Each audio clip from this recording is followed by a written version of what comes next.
चाय पे मेरी एक और पंजाबी की नज़म है, उसके एक दो शेर आपसे शेयर करते हैं। ਕੱਲਾ ਚਾਹ ਦਾ ਕੱਪ ਨਾ ਹੋਵੇ, ਗੱਪਸ਼ਪ ਹੋਵੇ, ਖੱਪ ਨਾ ਹੋਵੇ। ਕੱਲਾ ਚਾਹ ਦਾ ਕੱਪ ਨਾ ਹੋਵੇ, ਨੇੜੇ ਬੈਠਾ ਬੰਦਾ ਸਾਡੇ, ਨੇੜੇ ਬੈਠਾ ਬੰਦਾ ਸਾਡੇ ਬੰਦਾ ਹੋਵੇ, ਸੱਪ ਨਾ ਹੋਵੇ। ਕੱਲਾ ਚਾਹ ਦਾ ਕੱਪ ਨਾ ਹੋਵੇ।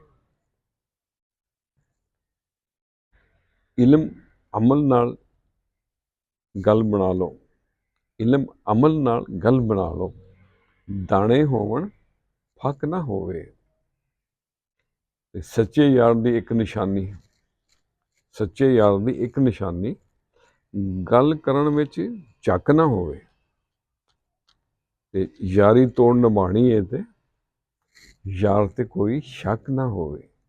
ਕੱਲਾ ਚਾਹ ਦਾ ਕੱਪ ਨਾ ਹੋਵੇ, गपशप होवे, खप ना होवे। खुश रहें और सबके साथ आसानियों का सबब बने। अस्सलामु अलैकुम।